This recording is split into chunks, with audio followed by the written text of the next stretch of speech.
Hi everyone. I figured for this week's video we'll do a troubleshooting video. Here we have an MTH Challenger. I think this is a 2005, 2006 vintage PS2 3-volt engine. As you can see, she's a beauty. One of these days I'll get her weathered. But anyways, I've been having issues with this for the past couple of years. It's been intermittent. It'll be running down the track, and it'll just abruptly stop. So what I found is either this tether is intermittent, or the solder connections for the engine connector are intermittent. Now I've already changed this tether, and if I pull back a little bit, forgive me for the bounciness. Let's get down the line. Of course, it's not going to do it now. But if you wiggle it, the lights will go off. Let me get it going here.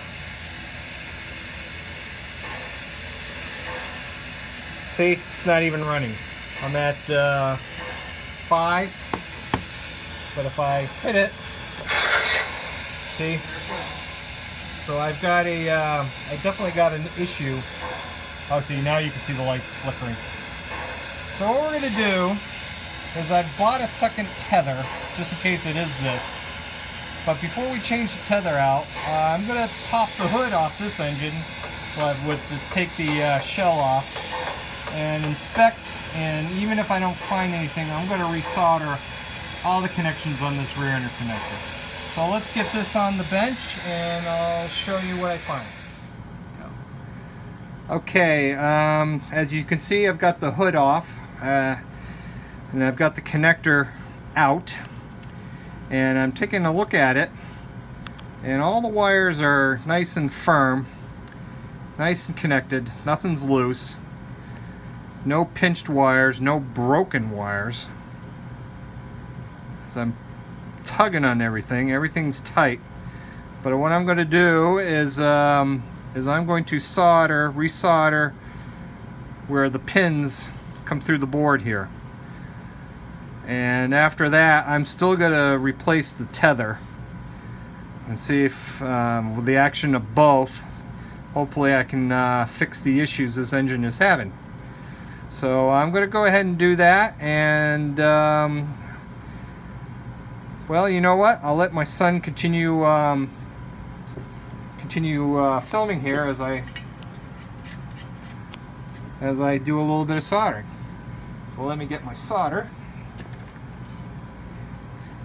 and I'm just going to do a slight tack on all these spots, being careful not to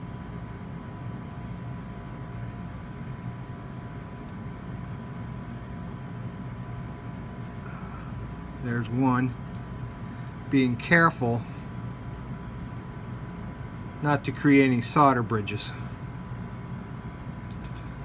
because there's really no room in here. Yeah, see? I just had wires come off and move on me. Let's see here.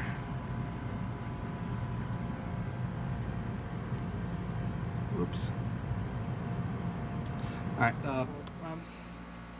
Alright, since Evan was in my light and I had to get him to stop recording, I have inspected this. I have reflowed the solder. I had to add some shrink tubing there because there was an exposed wire. I really didn't see anything, but as far as I can tell, there's no solder bridges that I've caused. Let's hope it works. So I'm going to test it before I change the tether anyways. See you in a moment. See you in a moment. Well, Okay, I've got the engine back together. Really easy to take apart. 2 screws here in the back, 2 screws here in the middle. The main problem is making sure you don't pinch any wires. There's wires everywhere. It's easy to take apart. It's also easy, if you miss a wire, to pinch a wire. So, I'm wiggling it. I do not see any lights flickering. So let's see if she moves. Hey, look at that. She moves.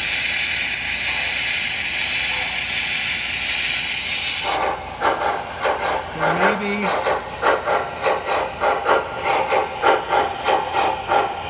maybe that was my issue.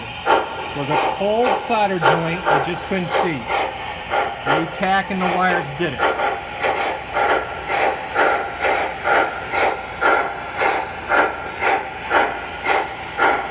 But now that I've got my intermittency fixed, as you can see, MTH, how they have the loop here, I want to put a skid plate on this between the so I can have a skid plate between the engine and the tether.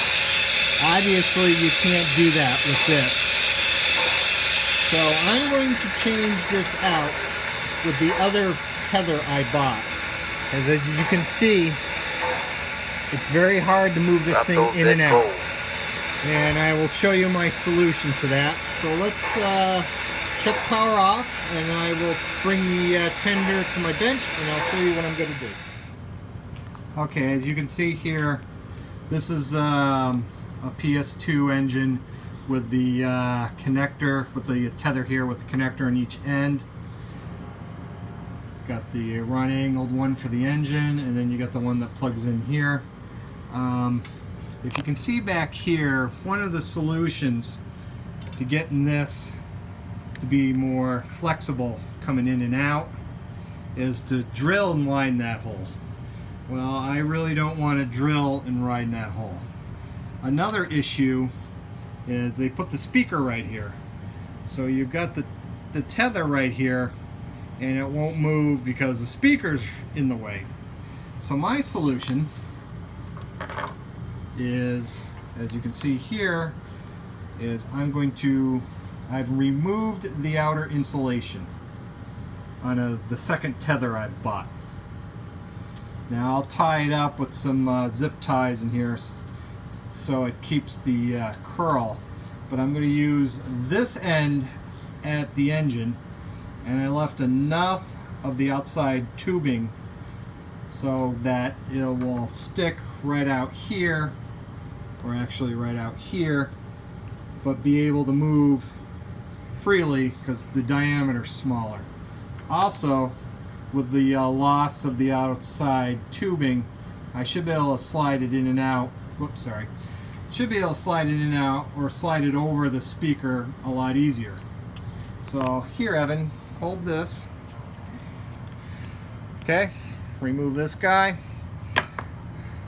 I'm going to, these are keyed connectors, so there's no way you could put them upside down. See, no way they'll fit.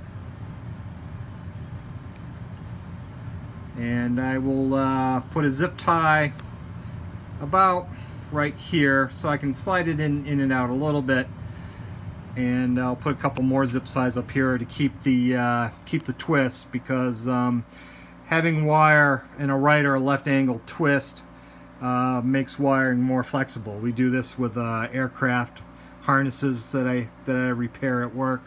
So I'm going to leave it like that, put it back together.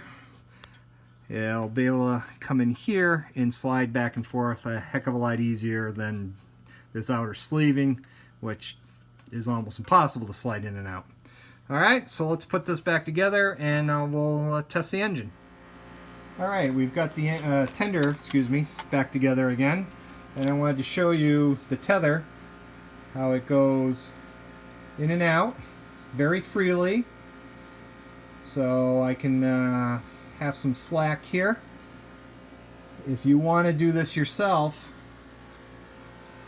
all you have to do is score the outside tubing with a razor blade very, very lightly. You go very deep and nick a wire, you're SOL.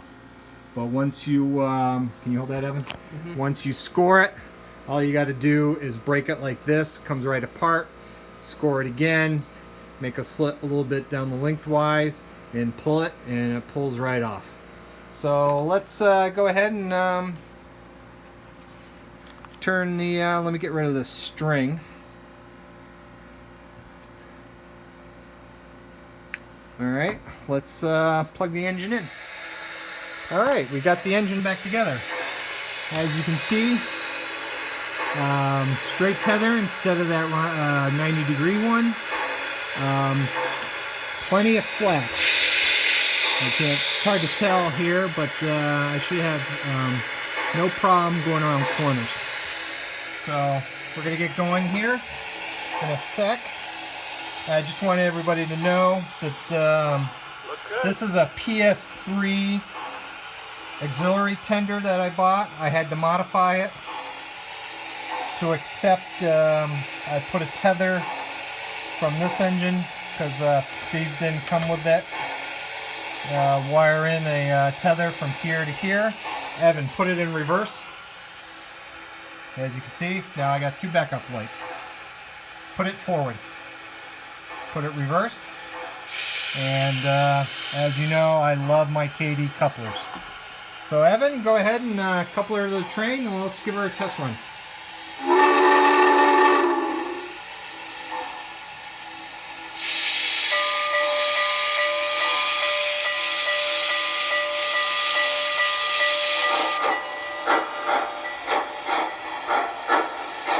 All right.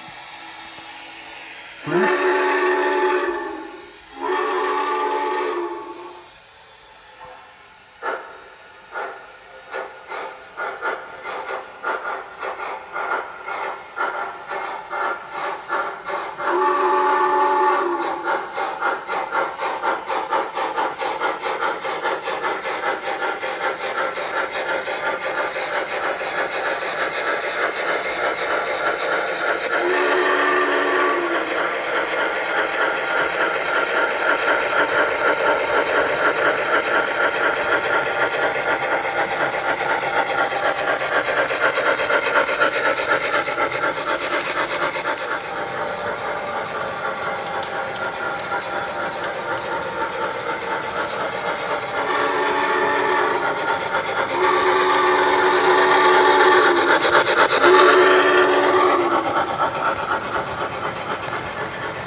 guess that's what my issues were. Oh, whoops.